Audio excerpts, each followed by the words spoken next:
Good morning student. आज हम लोग क्रिया पढ़ेंगे। क्रिया किसे कहते हैं?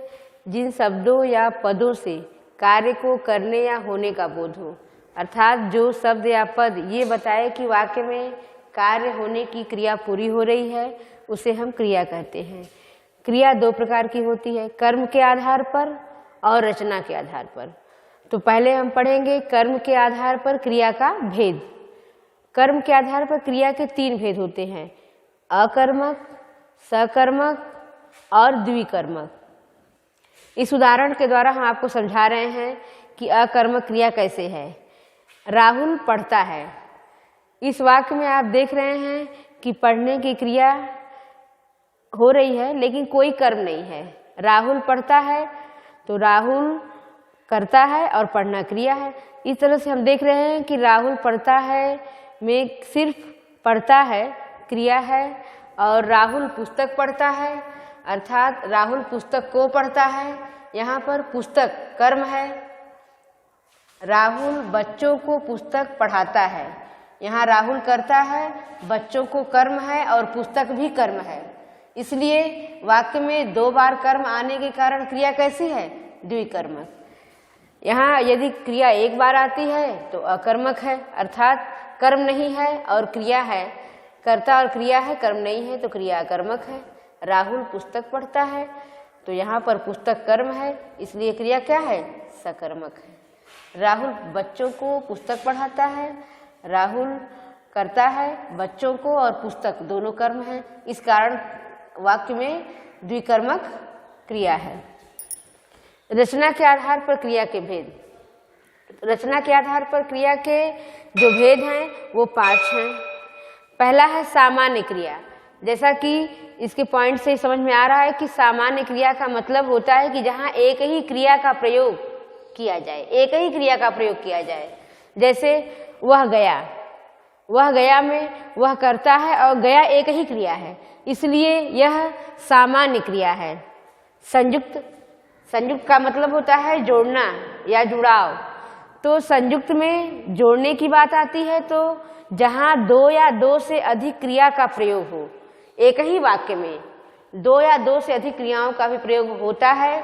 ये आपको पहली कक्षाओं में बताया जा चुका है कि जहाँ दो या दो से अधिक क्रिया का प्रयोग हो, जैसे वह घूमने चला गया है, यहाँ आप देखेंगे कि वह करता है, घूमना क्रिया है और चला भी क्रिया है, गया भी क्रिया है और है भी क्रिया है। इस प्रकार आप वाक्य में देख रहे हैं कि 1 2 3 4 क्रियाएं दिख रही हैं। भले ही ये सहायक क्रिया है किंतु ये सब मुख्य क्रियाएं हैं। तो इस प्रकार वाक्य में हम देखेंगे कि वाक्य में जब दो या दो से अधिक क्रियाएं संयुक्त रूप से जुड़ी हैं तो वह क्रिया कैसी होगी? संयुक्त क्रिया। तीसरा है नाम धातु क्रिया। नाम धातु क्रिया अर्थात संज्ञा, सर्वनाम, विशेषण, इनसे बनने वाली जो क्रियाएं होती हैं उसे हम कहते हैं नाम धातु क्रिया। जैसे कोई क्रिया है, जैसे गरम, गरमाना, हिन, हिनहिनाना, अपना, अपनाना, तो क्रियाओं में आना प्रत्यय लगा देते हैं तो यह नाम धातु क्रियाएं बन जाती हैं। आना प्रत्यय लगाने से नाम धातु क्रिया, संज्ञा, सर्वनाम और विशेषण में जब हम आना प्रत्यय लगा देते हैं तो ये क्रियाएं बनती हैं। गरम, गरमाना, हिन, हिनहिनाना। ये जो हिन है शब्द, इसे कभी कभी हम ध्वन्यात्मक क्रिया भी कहते हैं। जिस ऐसी कुछ क्रियाएं होती है नाम धातु में जो ध्वन्यात्मक होती हैं, ध्वनि की प्रक्रिया को पूरी करती हैं, ध्वनि की संवेदना होती है। तो हिनहिनाना, हिन से हिनहिनाना, अपना से अपनाना, ये अपना सर्वनाम है और गरम विशेषण है। तो इस प्रकार आप देख रहे हैं कि कुछ संज्ञा, सर्वनाम और विशेषण से बनने वाली जो क्रियाएं आना प्रत्यय लगाने के कारण बनी है उसे हम कहते हैं नाम धातु क्रिया। अब है चौथा प्रेरणार्थक क्रिया।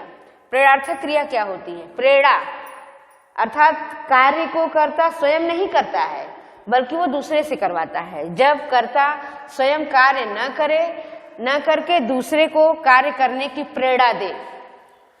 जब वाक्य में कर्ता जो है स्वयं कार्य नहीं करता है बल्कि क्या करता है, दूसरी एक कर्ता होता है जिससे वो कहता है कि तुम कार्य को करो।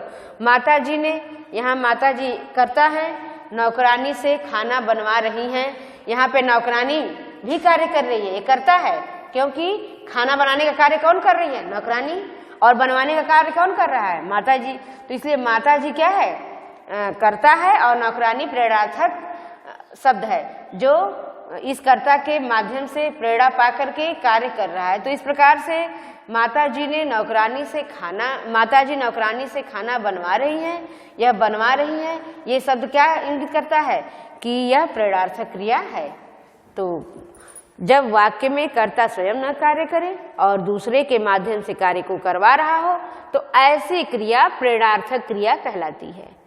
पूर्वकालिक क्रिया, जैसे कि आपको इस शब्द से ही पता चल रहा है कि पूर्वकालिक क्रिया पूर्व ही कार्य हो जाता है। एक अर्थात एक कर्ता अपने कार्य को पहले ही समाप्त कर लेता है और दूसरा प्रारंभ होता है। जब वाक्य में एक क्रिया पूरी होने के बाद दूसरी क्रिया आरंभ हो, वाक्य में एक क्रिया पूरी होने के बाद, अर्थात बच्चा दूध पीकर, यहाँ आप देख रहे हैं कि पीकर अर्थात क्रिया समाप्त हो रही है।